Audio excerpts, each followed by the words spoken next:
চারদিকে শুধু বৃষ্টি আর বৃষ্টি। এই বৃষ্টির দিনে স্পেশাল একটি রেসিপি তৈরি হয়ে যাক। আসসালামু আলাইকুম viewers, welcome to my channel best cook recipe. এই বৃষ্টির দিনে আপনাদের জন্য স্পেশাল সবজি ভুনা খিচুড়ি রেসিপি নিয়ে উপস্থিত হয়ে গেলাম। খিচুড়িটা তৈরি করব একেবারে স্পেশাল ভাবে, সবজির সাথে জলপাই এবং সাথে থাকছে লেবু। দুর্দান্ত স্বাদের রেসিপি। তো চলুন দেখে নেওয়া যাক। খিচুড়ির জন্য এখানে আমি 1.5 কাপ গোবিন্দভোগের পোলাওর চাল পর্যাপ্ত পরিমাণে পানিতে নিয়ে নিলাম। সমপরিমাণ নিচ্ছি মসুরের ডাল এবং মুগ ডালটাকে একটু রোস্ট করে নিয়েছি। মুগ ডাল ভেজে নিলে তাতে করে কাঁচা গন্ধ আর থাকবে না। এখন হাত দিয়ে খুব ভালোভাবে কচলিয়ে ধুয়ে নিচ্ছি। যতক্ষণ না পর্যন্ত পরিষ্কার পানি না বের হচ্ছে ঠিক ততক্ষণ পর্যন্ত ধুয়ে নিচ্ছি। তারপর চাল ডালটাকে প্রায় 10 মিনিটের মতো পানিতে ভিজিয়ে রাখবো। এরপর স্টেইনারে তুলে নিব। খিচুড়ির জন্য আমি এখানে বেশ কিছু সবজি নিয়ে নিয়েছি। এখানে হাফ কাপ করে প্রত্যেকটি সবজি নিয়েছি। স্ক্রিনে দেখতেই পাচ্ছেন বরবটি, আলু, গাজর আর পেঁয়াজের কলি ছিল ডিপ ফ্রিজে, তবে স্বাদে গন্ধে কোনো রকম হেরফের হবে না। দেখতেই পাচ্ছেন পেঁয়াজ এবং গাজরের কালারটা কিন্তু একদমই নষ্ট হয়নি। এখন সবজিগুলোকে ভেজে নিচ্ছি। একটি প্যানে দিচ্ছি 1/4 কাপের মতো রান্নার তেল। প্রথমে দিচ্ছি বরবটি এবং আলু। যে সবজিগুলো একটু সময় নিয়ে সিদ্ধ হবে সেগুলোকে আগে দিতে হবে। তারপর নেড়ে চেড়ে হাফ চা চামচের মতো হলুদের গুঁড়ো অ্যাড করছি। প্রায় 1 মিনিটের মতো আমি ভেজে নিয়েছি। এখন দিচ্ছি ফ্রোজেন করা গাজর। তারপর নেড়ে দিয়ে অল্প কিছুক্ষণ ভেজে নিচ্ছি। যেহেতু গাজরটা আগে থেকে ভাপানো ছিল, তারপর অ্যাড করছি পেঁয়াজের পাতা। পেঁয়াজের পাতা ফ্রেশ হলে কিন্তু খিচুড়ি নামানোর আগে দিলেই হবে। যেহেতু ডিপ ফ্রিজে ছিল তাই একটু নেড়ে চেড়ে নিচ্ছি। এই তো আমার সবজিগুলো ভাজা হয়ে গেছে। এখন তুলে নিচ্ছি। মূল রান্নায় চলে আসলাম। একটি প্যানে দিচ্ছি 1/3 কাপের মতো রান্নার তেল।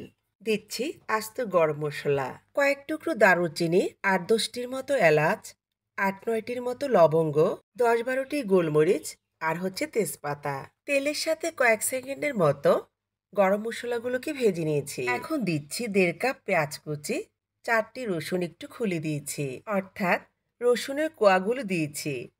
এখন নেড়ে চেড়ে পেঁয়াজটাকে গোল্ডেন করে ভেজে নিয়েছি। এখন দিচ্ছি 10-12টি কাঁচামরিচ ফালি, 2টো টমেটো কুচি। একটু নেড়ে দিয়ে দিচ্ছি 1 টেবিল চামচ রসুন বাটা, 1.5 টেবিল চামচ আদা বাটা। আদা রসুনটাকে কিছুক্ষণ ভেজে নিয়েছি। দিচ্ছি 2 টেবিল চামচ লাল মরিচের গুঁড়ো, 1 চা চামচ হলুদের গুঁড়ো, ধনিয়া জিরা 1 টেবিল চামচ করে দিয়েছি। চুলার আঁচ কমিয়ে মশলাটাকে কিছুক্ষণ কষিয়ে নিয়েছি। এখন দিচ্ছি আগে থেকে ধুয়ে রাখা চাল ডাল। তারপর নেড়ে দিয়ে খুব ভালোভাবে মিক্সড করে নিচ্ছি। এখন ঘড়ি ধরে প্রায় 10 মিনিটের মতো ডাল চালটাকে ভালোভাবে ভেজে নিচ্ছি। এই পর্যায়ে অ্যাড করছি পরিমাণ মতো লবণ। তারপর নেড়ে দিয়ে প্রায় 1 মিনিটের মতো ভেজে নিচ্ছি। ভাজতে ভাজতে দেখবেন খুব সুন্দর একটা ফ্লেভার বের হয়েছে। তখনই অ্যাড করছি ফুটন্ত গরম পানি, প্রায় 6 কাপের মতো অ্যাড করছি। খেয়াল রাখতে হবে যতটুকু চাল হবে তার ডাবল হবে পানি। তবে যদি নতুন চাল হয় সেক্ষেত্রে কিন্তু পানির পরিমাণটা একটু কমিয়ে দিতে হবে। 1.5 কাপ চালের সাথে 1.5 কাপ হচ্ছে ডাল, অর্থাৎ 3 কাপ। আর এখানে পানি দিয়েছি 6 কাপ। এখন নেড়ে দিয়ে ঢেকে দিচ্ছি।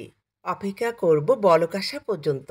ঢাকনার ছিদ্রটাকে লবঙ্গ দিয়ে বন্ধ করে দিয়েছি। এই তো বলক চলে আসছে। এখন ঢাকনাটাকে তুলে নিয়ে একটু নেড়ে দিচ্ছি। আবারও নেড়ে দিয়ে ঢেকে দিব। অপেক্ষা করব পানিটা খানিকটা টেনে যাওয়া পর্যন্ত। এই পর্যায়ে চুলার আঁচ কিন্তু মিডিয়ামে আছে। জাল করতে করতে যখন দেখবেন পানিটা ঠিক এরকম কমে গেছে, তখনই দিচ্ছি ভেজে রাখা সবজি। তারপর নেড়ে দিয়ে খুব ভালোভাবে মিশিয়ে নিচ্ছি। আমার রেসিপি যারা ইউটিউব থেকে দেখছেন চ্যানেল সাবস্ক্রাইব করে পাশে থাকবেন, আর যারা পেজ থেকে দেখছেন পেজটিকে ফলো দিয়ে পাশে থাকবেন। ভালো লাগলে সবার মাঝে ছড়িয়ে দিবেন। খিচুড়ির টেস্টটাকে বাড়ানোর জন্য দিচ্ছি 1 চা চামচের মতো গরম মশলার গুঁড়ো।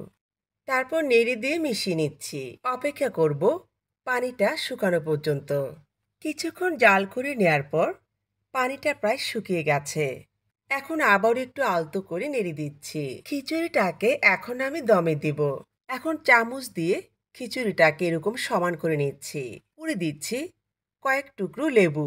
তারপর দিচ্ছি জলপাইয়ের আচার, সাথে আচারের তেলও দিচ্ছি। এই খিচুড়িটা কত যে টেস্টি হয়েছে আপনারা ট্রাই না করলে বুঝতেই পারবেন না। এখন দিচ্ছি 2 টেবিল চামচের মতো গুঁড়ো দুধ। এরপর দিচ্ছি উপরে আস্ত কয়েকটা কাঁচামরিচ আর 1 চা চামচের মতো টেস্টিং সল্ট। টেস্টিং সল্ট অনেকেই পছন্দ করেন না, সেক্ষেত্রে স্কিপ করতে পারেন, তবে দিলে কিন্তু ভালো একটা রেজাল্ট পাবেন। এখন 1 মুঠো ধনেপাতা কুচি দিয়ে দিচ্ছি, তারপর ঢেকে দেব আর চুলার আঁচটাকে একেবারে লতে করে দিব। অপেক্ষা করব প্রায় 15 মিনিটের মতো। 15 মিনিট পর ফিরে আসলাম। সুপ্রিয় দর্শক, দেখতেই পাচ্ছেন খিচুড়িটা একেবারে পারফেক্ট হয়েছে, তাই না? আমি এখন চুলাটাকে বন্ধ করে দিচ্ছি। অলমোস্ট আমার খিচুড়িটা হয়ে গেছে। দেখতেই পাচ্ছেন খিচুড়িটা কতটা ঝরঝরে হয়েছে। এবার গরম গরম সার্ভ করে দেখাচ্ছি। খিচুড়ি থেকে অসম্ভব সুন্দর গন্ধ বের হয়েছে। খিচুড়িটাকে গরুর মাংস দিয়ে সার্ভ করছি। দেখতেই পাচ্ছেন কত সহজে তৈরি করে দেখালাম সবজি ভুনা খিচুড়ি কিংবা লেমন খিচুড়ি। এই রিমঝিম বৃষ্টির দিনে এই খিচুড়িটা যখন খাবেন খুবই তৃপ্তি পাবেন, আর যে ফ্লেভার পুরো কিচেন ছড়িয়ে গেছে। সাথে জলপাই আর লেবু যখন চিপে খাবেন দুর্দান্ত টেস্ট পাবেন। আমি 100% গ্যারান্টি দিয়ে বলছি, আপনাদেরকে ট্রাই করার অনুরোধ রইল। আপনাদের কাছেও ভীষণ ভালো লাগবে। তো কথা আর বাড়াবো না, সবাই ভালো থাকবেন, সুস্থ থাকবেন। আল্লাহ হাফেজ।